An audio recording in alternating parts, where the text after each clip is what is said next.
నమస్తే. ఇన్నాళ్ళు నన్ను సపోర్ట్ చేస్తూ, ఎంకరేజ్ చేస్తూ మీ ప్రేమని నాకు అందిస్తున్న ప్రతి ఒక్కరికి కృతజ్ఞతలు. అలాగే ఈ వీడియో కూడా ఖచ్చితంగా మీకు ఉపయోగపడుతుంది. లైక్, షేర్ అండ్ సబ్స్క్రైబ్ చేసి మీ సపోర్ట్‌ని నాకు అందించండి. అలాగే ఈ వీడియో పట్ల మీకున్న అభిప్రాయాన్ని కామెంట్ సెక్షన్‌లో కామెంట్ చేసి తెలియజేయండి. ఇప్పుడు వీడియోని చూద్దాం. నమస్తే. Welcome to our channel. నేను పద్మిని. ముందుగా ప్రేక్షకులకి శ్రీ క్రోధినామ సంవత్సర ఉగాది శుభాకాంక్షలు. ఉగాది అంటే ఖచ్చితంగా మనం మన రాశి ఎలా ఉంది అనేది ఖచ్చితంగా తెలుసుకునేటటువంటి ప్రయత్నం చేస్తాము. ఈ ఉగాది నుంచి వచ్చే ఉగాది వరకు ఎలా ఉంది అసలు గ్రహ సంచారము, ఎలాంటి గ్రహాలు ఎలాంటి ఫలితాలను ఇవ్వబోతున్నాయి అనేది మనకు తెలియజేయడానికి మనతో పాటు సిద్ధంగా ఉన్నారు వేదిక్ ఆస్ట్రాలజర్ అవినాష్ దాస్ గారు. మాట్లాడదాం. అవినాష్ గారు నమస్తే అండి. నమస్తే. ఓం నమ శివాయ. ఓం నమో వెంకటేశాయ. ప్రేక్షకులందరికీ ఉగాది శుభాకాంక్షలు. థ్యాంక్ యూ అండి. మీకు కూడా ఉగాది శుభాకాంక్షలు. సో క్రోధినామ సంవత్సరం మొదలవుతోంది కాబట్టి అసలు గ్రహ సంచారం ఎలా ఉందో ఒకసారి తెలియచేయండి. ఏ గ్రహం చేత ఈ సంవత్సరం మొత్తం కూడా మనము పాలించబడుతున్నాము, ఇవన్నీ ఈ డీటెయిల్స్ అన్ని ఒక్కసారి. ఈ సంవత్సరము క్రోధినామ సంవత్సరము, రాజువు కుజుడు, మంత్రి శని. కాబట్టి ఈసారి మంత్రి శని బాగా మంచి స్ట్రాంగ్ పొజిషన్లో ఉన్నారు. అందుకనే మనం చూస్తున్నాము ఈసారి ఎవరెవరైతే తప్పులు చేశారో వాళ్ళందరూ జైలుకి వెళ్ళడం కూడా జరుగుతుంది. చాలా మంది పొలిటీషియన్స్ కూడా వెళ్ళారు. సో ఈ సంవత్సరం శని ఎవరిని వదలరు. చాలా మంది శిక్షలు పడతాయి. జైలు శిక్ష అని కాదు, రకరకాల శిక్షలు పడతాయి వాళ్ళ తప్పుల్ని బట్టి, వాళ్ళ తప్పుల్ని బట్టి. అలానే ఎవరైతే మంచి చేశారో వాళ్ళందరికీ శుభం జరుగుతుంది తప్పనిసరిగా. శని ఈసారి డెలివరీ చేయబోతున్నాడు. 30 years తర్వాత శని మంచి స్ట్రాంగ్ పొజిషన్ లో ఉన్నారు. తర్వాత కుజుడు ఈ సంవత్సరానికి రాజువు కాబట్టి ఈ సంవత్సరం మనము చూడేది చాలా రిఫార్మ్స్ ఉంటాయి. బేసిక్ గా రియల్ ఎస్టేట్ రంగంలో చాలా రిఫార్మ్స్ ఉంటాయి. అగ్రికల్చర్ సెక్టర్ లో చాలా రిఫార్మ్స్ ఉంటాయి. ట్రాఫిక్ రూల్స్ మారిపోతాయి. ఇప్పుడులాగా ఉండదు. మీరు ఇష్టం వచ్చినట్టు వెళ్ళడము, helmet rules, drunk and drive rules, triple writing, ఈ రూల్స్ అన్ని మారిపోతాయి. ఇప్పుడు మనం చూసాము నిన్ననే చట్టం వచ్చింది. 1st July నుంచి కొత్త చట్టం ఇంప్లిమెంట్ చేస్తున్నారు. పోలీస్ వాళ్ళు చేయడానికి వీలు లేదు. వేస్తే కొత్త కేసులు పోలీసులు నార్మల్ సిటిజన్ మీద చేయడానికి 3rd degree యూజ్ చేయడానికి వీలు లేదు. యూజ్ చేస్తే దానికి స్పెషల్ చట్టాలు ఉన్నాయి. కొత్త రూల్స్ అన్ని, కుజుడికి సంబంధించిన రూల్స్ అన్ని. పోలీస్ రంగం మంచిగా నీట్ గా తయారవుతుంది. క్లీన్.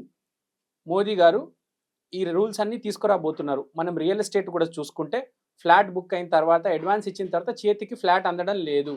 చాలా మందికి ఇంత కదా చూసాం. ఇప్పుడు అలా కాదు.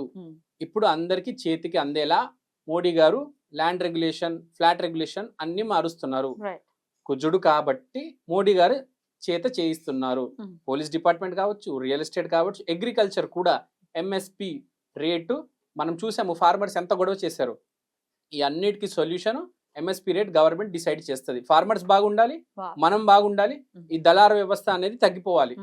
సో అన్ని మనం చూస్తే ఈ అగ్రికల్చరు చాలా రేట్లు మారుతాయి. పప్పు దినుసులు, కూరగాయలు మొత్తం ప్రతి రేటు మారిపోతుంది. ఇప్పుడు మెల్లిగా స్టార్ట్ అవుతుంది. 27, 28 కల్లా కొద్దిగా ఈ ఫుడ్ ప్రైజెస్ అనేది పెరగడం జరుగుతుంది. ఈ సంవత్సరం మెల్లిగా మొదలవుతుంది. ప్రైజెస్ అనేవి కొంచెం ఇంక్రీజ్ అవుతాయి. అయితే దేశ కాలమాన పరిస్థితుల గురించి మాట్లాడుకుంటే ఎలక్షన్స్ రాబోతున్నాయి. ఇటు ఆంధ్రాలో వస్తున్నాయి, తెలంగాణలో ఎంపీ ఎలక్షన్స్ ఉన్నాయి, అలాగే సెంట్రల్ ఎలక్షన్స్ కూడా రాబోతున్నాయి. ఎట్లాంటి ప్రభావం చూపించబోతుంది క్రోధినామ సంవత్సరం? క్రోధినామ సంవత్సరం కాబట్టి ఎలక్షన్ చాలా వేడిగా జరుగుతుంది. మనం చూసుకుంటే కుజుడు ఈసారి రాజు కాబట్టి సనాతన ధర్మం పరిపాలిస్తుంది. అంటే సింపుల్ గా సెంటర్ లో మోడీ గారు విన్ అవుతారు. మళ్ళీ మోదీ గారు వస్తారు. 100% గ్యారంటీ. ఇక్కడ మన ఆంధ్రాలో నేను చెప్పకూడదు. ఇప్పుడు డైరెక్ట్ గా చెప్పకూడదు. అంటే నేను సెంట్రల్ చెప్పినప్పుడు ఆంధ్రాలో ఎందుకు చెప్పకూడదు? ఆంధ్రాలో చెప్పకూడదు. ఇప్పుడు నేను చెప్తాను, ఒక విషయం చెప్తానండి. పరిస్థితి బట్టి ఉంటది. ఇప్పుడు మోడీ గారికి ఎదురు రాహుల్ గాంధీ గారు ఉన్నారు.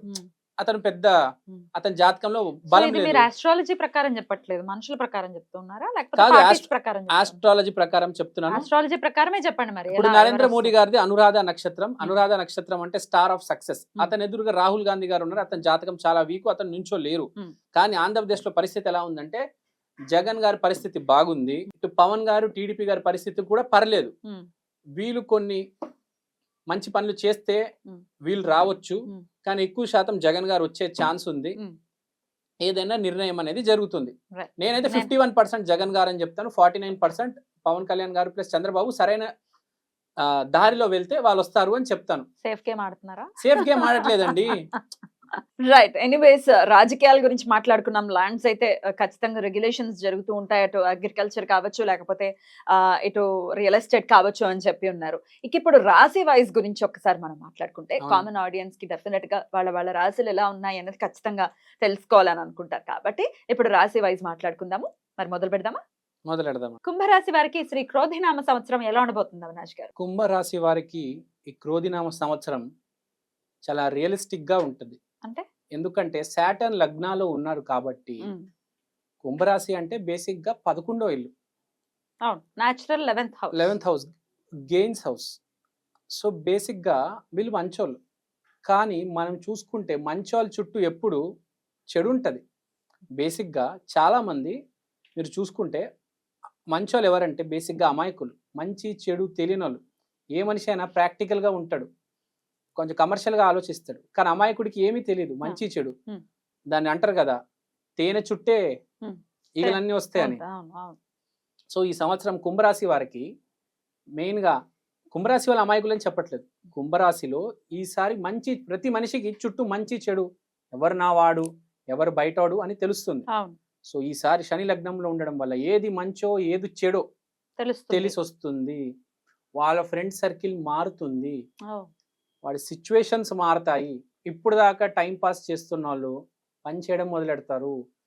బిజినెస్ ఎవరైతే సరిగ్గా నడపట్లేదో కొంచెం ప్రాక్టికల్గా ఆలోచించి బిజినెస్ని ముందుకు తీసుకెళ్తారు. ఈసారి it's all about practice and experience. దెబ్బలు తిన్న తర్వాతే కదా మనిషి నేర్చుకునేది. శాటర్న్ లగ్నంలో ఉండడం వల్ల బరువు కూడా తగ్గుతారు ఈసారి. ఎవరైతే లావుగా ఉన్నారో తెలీదు, తినేస్తారు, ఆర్గానిక్ ఫుడ్ గురించి డైట్ గురించి తెలీదు, వాళ్ళందరూ ఒబెసిటీ వచ్చేస్తుంది, షుగర్ వస్తుంది, వాళ్ళందరూ బరువు తగ్గుతారు, కంట్రోల్ అవుతారు, లిమిట్లు అవుతారు. లిమిట్ చేసుకుంటారు మనిషిని, తనని తాను, తన ఫ్రెండ్ సర్కిల్ కావచ్చు, తన హీటింగ్ హ్యాబిట్స్ కావచ్చు, తన బ్యాడ్ హ్యాబిట్స్ అన్ని లిమిట్ అయిపోతాయి. సో వీళ్ళకి చాలా మంచి సంవత్సరమే అనుకోవచ్చు. ఎందుకంటే వీళ్ళని లైన్లో పెడుతుంది. ఇప్పుడు దాకా వీళ్ళు ఏవైతే తప్పుదారులు, ప్రతి మనిషి 2-3 తప్పుదారులు వేస్తాడు.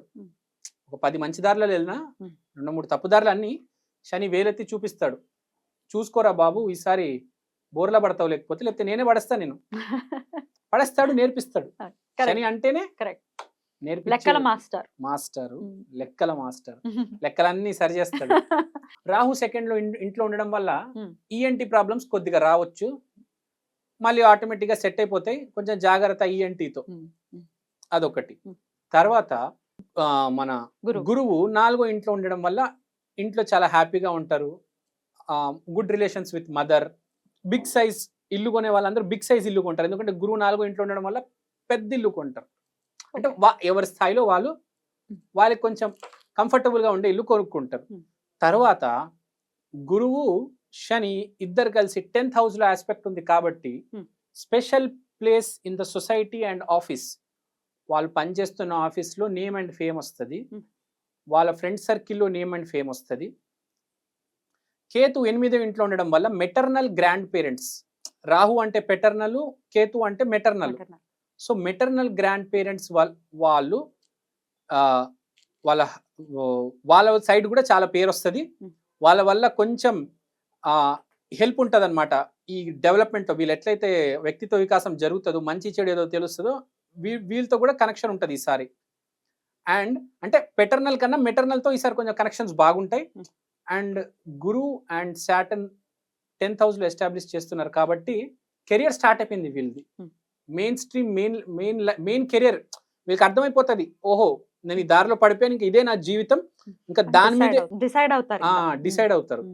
సో ఈసారి ఏంటంటే ఇదే నా పని, నేను ఈ పని ఈ జీవితంలో ముందు చేయబోతున్నాను, ఈ ఫ్రెండ్స్ తోనే ఉండాలి, వీళ్ళందరూ అవాయిడ్, ఇంకా వీళ్ళతో తిరగడం లేదు, అయిపోయింది చాలు.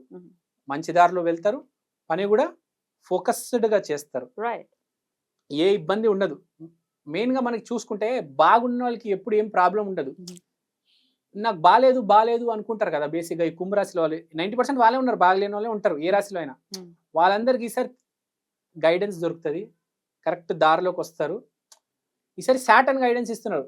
గురువు గైడెన్స్ ఇస్తే ఒక మనిషి వచ్చి మీకు సాయం చేసి అడ్వైస్ చేసి తీసుకెళ్తారు. ఈసారి సాటర్న్ అంటే మీలో మీకే ప్రాక్టికల్ గా ఆయన ఏం చేయాలి అనేది చెప్తారు. ఎస్, ఎక్స్పీరియన్స్ తో ఎక్స్పీరియన్స్ తో.